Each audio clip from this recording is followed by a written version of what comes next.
Good morning to all. നമ്മൾ ഇന്ന് ഈ വീഡിയോയിൽ ഡിസ്കസ് ചെയ്യുന്നത് +1 ഫിസിക്സ് ടെക്സ്റ്റ് ബുക്കിലെ വർക്ക് എനർജി ആൻഡ് പവർ എന്ന ചാപ്റ്ററിലെ ഒരു ഇമ്പോർട്ടൻറ്റ് ടോപ്പിക്കാണ് വർക്ക് എനർജി തിയറം.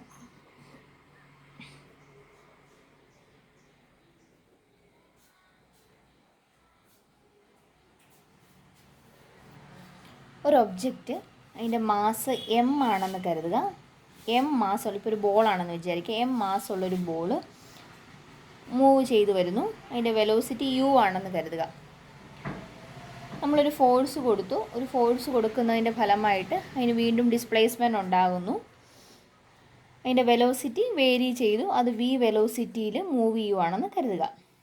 അപ്പോൾ നമുക്ക് ഈ രണ്ട് കേസിലുമുള്ള ഇതിൻ്റെ കൈനറ്റിക് എനർജി ഒന്ന് കണ്ടുപിടിക്കാം. First case initial kinetic energy എന്ന് പറയുമ്പോൾ ഇക്വേഷൻ എന്ത് വരും? ഹാഫ് എം വി സ്ക്വയർ ആണ്. Final kinetic energy K F, അത് initial kinetic energy M U square, final kinetic energy M V square എന്ന് കിട്ടി.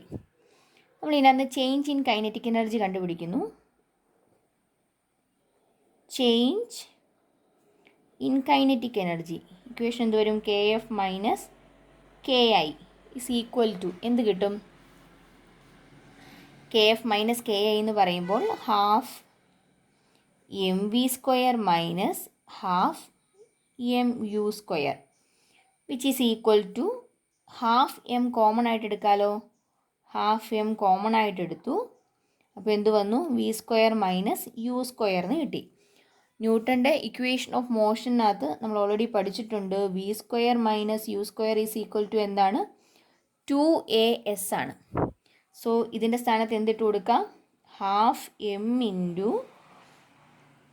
2as എന്ന് കൊടുക്കാം. ഇത് രണ്ടും കൂടെ വെട്ടിപ്പോയാൽ മിച്ചം എന്താണ്? MAS എന്ന് കിട്ടി.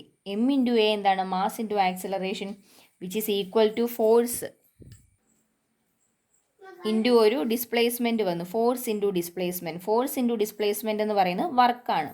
സോ എന്ത് നമുക്ക് കിട്ടി? Change in kinetic energy K F minus K I is equal to work done എന്ന് കിട്ടി. ഇതിനെയാണ് വർക്ക് എനർജി തിയറം എന്ന് പറയുന്നത്.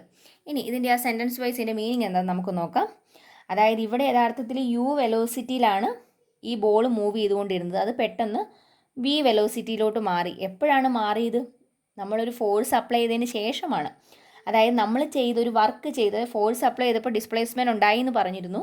അങ്ങനെയാണെങ്കിൽ നമുക്ക് എന്ത് പറയാം? ഫോഴ്സ് കൊടുത്ത് ഡിസ്പ്ലേസ്മെൻറ്റ് ഉണ്ടായാൽ വർക്ക് ചെയ്തെന്ന് പറയാം. ആ വർക്ക് ചെയ്തതിൻ്റെ ഫലമായിട്ടാണ് അതിൻ്റെ കൈനറ്റിക് എനർജി ചേഞ്ച് ചെയ്തിരിക്കുന്നത്. സോ ആ ചേഞ്ച് ഇൻ കൈനറ്റിക് എനർജി എന്ന് പറയുന്നത് എന്തിനോട് ഈക്വൽ ആയിരിക്കും? നമ്മൾ ചെയ്ത വർക്കിനോട് ഈക്വൽ ആയിരിക്കും. ഇതിനെയാണ് വർക്ക് എനർജി തിയറം എന്ന് വിളിക്കുന്നത്.